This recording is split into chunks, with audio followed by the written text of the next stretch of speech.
पांडव कौन थे? अबे जल्दी बोल, कल सुबह पनवेल निकलना है।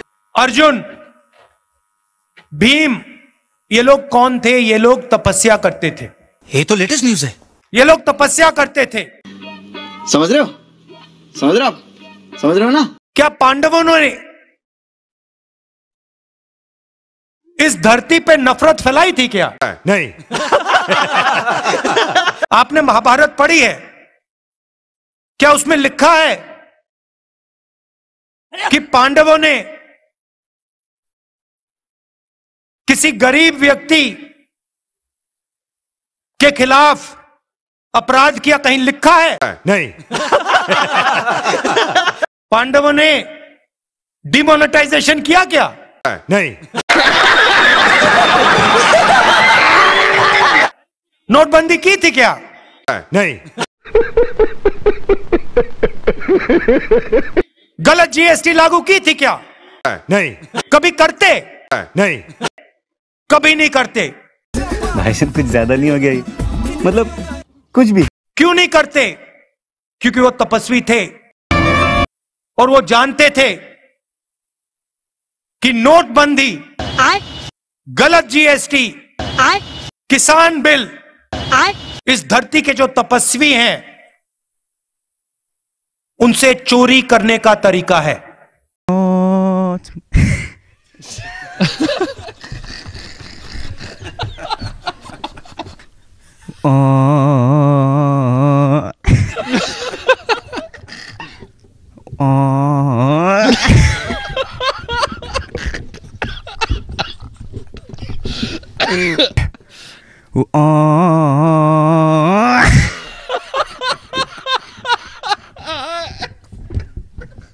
मित्रांनो, महाप्रपंचच्या प्रत्येक व्हिडिओमध्ये आम्ही तुम्हाला विनंती करत असतो की कृपया तुमचं या व्हिडिओवर जे काही मत आहे ते बिनधास्तपणे कमेंटमध्ये मांडत चला। ते यासाठी की तुमच्या कमेंटमुळेच आम्हाला नवनव्या व्हिडिओसाठीचे विषय मिळतात। अशाच आपल्या एका दर्शक भावाने एका व्हिडिओमध्ये कमेंट केली आणि त्या कमेंटमुळेच आज हा विषय मांडण्यासाठी आम्हाला प्रेरणा मिळाली। सुरुवातीचा व्हिडिओ बघून तुम्हाला लक्षात आलं असेलच की आजचा व्हिडिओ याच महाशयांवर आहे। गेल्या काही दिवसांपासून या महाशयांनी संसदेमध्ये गदारोळ माजवून ठेवलेला आहे तो एकाच गोष्टीसाठी, ती म्हणजे जातीनिहाय जनगणना करा, जातीनिहाय जनगणना करा। या एकाच गोष्टीवर यांचं घोडं अडलेलं आहे।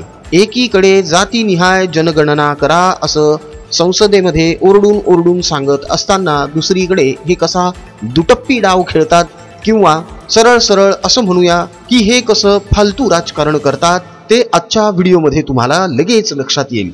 मूळ विषयाला, मूळ मुद्द्याला सुरुवात करण्या अगोदर छोटीशी विनंती, मित्रांनो, अजून जर महाप्रपंच या यूट्यूब चॅनलला सबस्क्राइब केलं नसेल तर प्लीज लगेच सबस्क्राइब करा। सोबतच बेल आयकॉन सुद्धा प्रेस करा म्हणजे आमचे राजकीय विश्लेषणाचे नवनवे व्हिडिओज सगळ्यात अगोदर तुमच्यापर्यंत पोहोचतील। वेळ न घालवता सुरुवात करूया या महाशयांची पोलखोल करायला। मैं आपसे पूछ लेता हूं, इस कमरे में दलित कितने हैं? देखिए ये मजा, देखिए इस कमरे में ओबीसी कितने हैं? हाथ उठा के दिखा दीजिए, देखिए मजा। मीडिया के आप, नाम क्या आपका? हाँ, आप शिव प्रसाद जी हैं। आपके मालिक का क्या नाम है? आपके मालिक का क्या नाम है? क्या नाम है? नाम बताओ, नाम बताओ। ओए मारो मत यार, मारो मत उसको, मारना नहीं है, मारना नहीं है। नाम बताओ उसका। वो ओबीसी है? नहीं।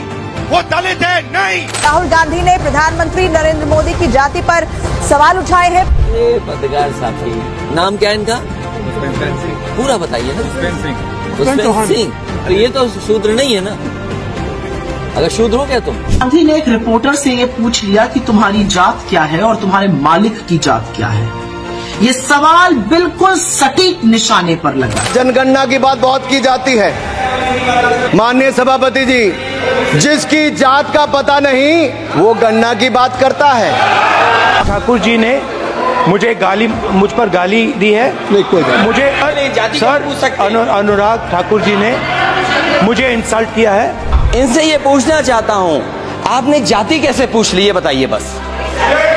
जाति कैसे पूछ सकते हैं? क्या बीजेपी कांग्रेस पार्टी के नेता या किसी भी व्यक्ति की जात पूछ सकती है? आज आपने अपनी पार्टी की असलियत दिखा दी। जातिगत जनगणना पर एक व्यक्ति की जाति पूछकर जो असंवैधानिक। सुरुवातीला आम्ही तुम्हाला जे व्हिडिओ दाखवले ते व्हिडिओ बघून कदाचित तुम्हाला असं वाटत असेल की हा माणूस किती मूर्ख आहे, किती बिंडोक आहे, हा तर खरंच आपल्या देशातला सगळ्यात मोठा विदूषक आहे, या माणसाकडे अक्कल अजिबातच नाही। मात्र हा तुमचा गैरसमज आहे मित्रांनो। या माणसा इतका धूर्त, लबाड, ढोंगी, नाटकी आणि घातकी माणूस दुसरा कोणीही नाही। काँग्रेस जेव्हा 400 वरून 40 वर आली तेव्हा हा माणूस आपल्या जाकीटावर जानवं घालून स्वतःचं गोत्र दत्तात्रय सांगून मंदिरांमध्ये हिंडायला लागला। 40 वरून जेव्हा हे 52 वर पोहोचले तेव्हा हा म्हणू लागला की हिंदू मुलं मंदिरांमध्ये मुली छेडण्यासाठी जातात, आणि जेव्हा 52 वरून याचा पक्ष 99 वर पोहोचला तेव्हा हा हलकट माणूस संसदेमध्ये ओरडून सांगू लागला की हिंदू हिंसक आहेत, हिंदू हिंसक आहेत। तर ह्या गाढवाला एक गोष्ट सांगावीशी वाटते की बाबा रे, तुझ्या आजीला कुठल्याही हिंदूने मारलेलं नव्हतं, तुझ्या वडिलांना कुठल्याही हिंदूने मारलेलं नव्हतं। तू जे स्वतःला महात्मा गांधींचा वंशज म्हणवतोस तो तू महात्मा गांधींचा वंशज अजिबातच नाहीस। आणि हिंदू जर खरंच हिंसक असते तर जेव्हा तू हे संसदेमध्ये ओरडून सांगत होतास तेव्हाच तुझ्या कानशिलात बसली असती। मात्र हिंदू हे संयमी आहेत, ते सृजनशील आहेत, शांत स्वभावाचे आहेत। मात्र कोणी अंगावर आलं तर शिंगावर कसं घ्यायचं हे सुद्धा हिंदूंना चांगलंच माहीत आहे। तर मूळ मुद्दा असा आहे मित्रांनो की हे महाशय गेल्या काही दिवसांपासून संसदेच्या बाहेरही जातीनिहाय जनगणना करा अशी बोंब मारत सुटलेले आहेत। या माणसाचा दुटप्पीपणा बघा। उत्तर प्रदेश आणि मध्य प्रदेश सरकारने निर्णय घेतला की कावड यात्रा मार्ग जो आहे तिथे जे हॉटेल आहेत किंवा जे व्यावसायिक तिथे त्या रस्त्यावर व्यवसाय करत आहेत त्यांनी प्रत्येकाने आपापल्या दुकानावर आपल्या मालकाचं नाव लिहायचं। या निर्णयाची अंमलबजावणी झाल्यानंतर एक प्रकार लक्षात आला की हॉटेलचं नाव आहे प्रयाग, मात्र हॉटेलच्या मालकाचं नाव आहे सलाउद्दीन शेख। ढाब्याचं नाव आहे रामकृष्ण ढाबा, परंतु मालकाचं नाव आहे मोहम्मद इस्माईल। आता अशी नावं जेव्हा हॉटेलच्या फलकावर लागायला लागली तेव्हा साहजिकच कावड यात्रेमधला हिंदू या हॉटेलमध्ये खाण्यापिण्यासाठी जाणं टाळू लागला। मग या हलकट वृत्तीच्या माणसाने आपले काही वकील सुप्रीम कोर्टामध्ये पाठवले आणि हॉटेल मालकांचं नाव विचारून ते त्यांच्या हॉटेलच्या फलकावर लावणं म्हणजे तुम्ही त्यांना धर्मावरून टीज करत आहात असा युक्तिवाद करून या निर्णयावर स्टे आणला। म्हणजे इथेच ह्यांचं ढोंग उघडं पडलं। एकीकडे जातीनिहाय जनगणना करा म्हणून बोंबलायचं आणि दुसरीकडे हॉटेल मालकांची खरी नावं त्यांच्या हॉटेलच्या पाटीवर लावायला नकार द्यायचा। हा दुटप्पीपणा नाही तर काय। काँग्रेस सुरुवातीपासूनच जातीपातीचं राजकारण करत आलेली आहे।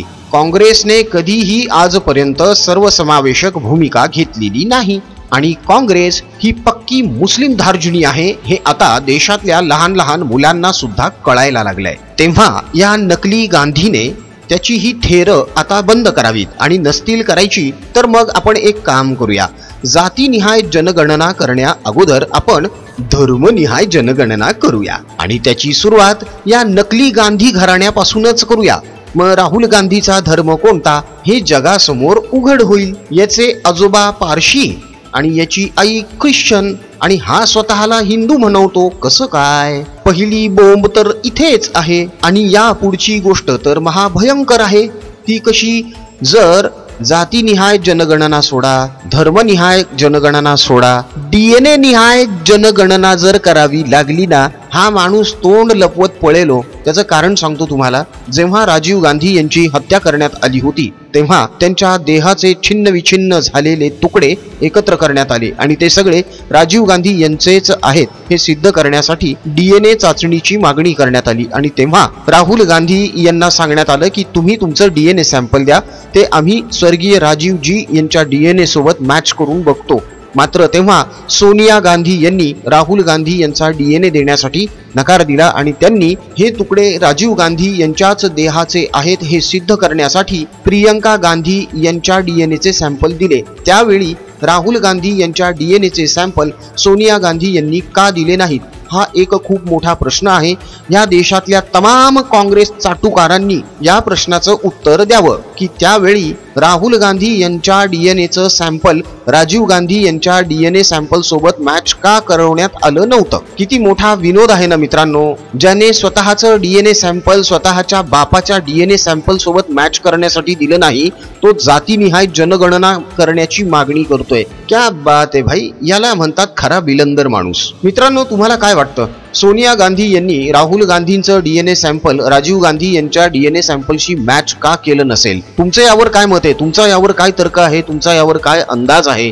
कमेंट मध्ये लिहायला अजिबात विसरू नका। राहुल गांधी यांना बावळट, मूर्ख, बिंडोक म्हणून गृहीत धरणं सोडून द्या। हा माणूस घातकी आहे आणि यांचे घातकी प्रकार नेमके काय काय आहेत आणि याची पाळमुळं कुठपर्यंत रुजलेली आहेत यावर एक सविस्तर व्हिडिओ आम्ही लवकरच करणार आहोत, तेव्हा त्या व्हिडिओची सुद्धा वाट बघा। आम्ही तो व्हिडिओ नक्कीच सादर करणार आहोत। जाता जाता पुन्हा एकदा छोटीशी विनंती, अजून जर महाप्रपंच या YouTube चॅनलला सबस्क्राईब केलं नसेल तर प्लीज लगेच सबस्क्राईब करा, सोबतच बेल आयकॉन सुद्धा प्रेस करा। या व्हिडिओच्या डिस्क्रिप्शन बॉक्स मध्ये आम्ही आमच्या भारत प्रपंच या हिंदी YouTube चॅनलची लिंक दिलेली आहे, त्या लिंकला क्लिक करा आणि महाप्रपंच प्रमाणेच भारत प्रपंच या हिंदी YouTube चॅनलला सुद्धा मजबूत सबस्क्राईब करा। मित्रांनो या दोन्ही YouTube चॅनल्सच्या माध्यमातून आम्ही जनजागृतीचं जे काम सुरू केलेलं आहे त्याला तुमची खरंच साथ लाभणं खूप गरजेचं आहे। म्हणून पुन्हा पुन्हा विनंती मित्रांनो, आमचे व्हिडिओज जास्तीत जास्त लाईक करा आणि आपल्या मित्रपरिचितांमध्ये जास्तीत जास्त प्रमाणावर शेअर देखील करा। सगळ्यात महत्त्वाचं म्हणजे तुमचं मत कमेंटमध्ये आवर्जून मांडत चला। ज्याप्रमाणे एका कमेंटवरून हा व्हिडिओ बनला त्याचप्रमाणे अनेक कमेंट्सवरून अनेक विषयांना हात घालून अनेकांचं पितळ आपण उघडं पाडू शकतो। तेव्हा पटापट कमेंट करायला सुरुवात करा। आजचा व्हिडिओ कसा वाटला हे सुद्धा कमेंटमध्ये कळवायला अजिबात विसरू नका। राजकीय बातम्या, राजकीय घडामोडी, राजकीय अपडेट्स रंगतदार पद्धतीने जाणून घेण्यासाठी बघत रहा महाप्रपंच। पुन्हा भेटूया पुढच्या व्हिडिओमध्ये। जय हिंद, जय महाराष्ट्र, वंदे मातरम, जय शिवराय, जय शंभूराजे, जय श्रीराम।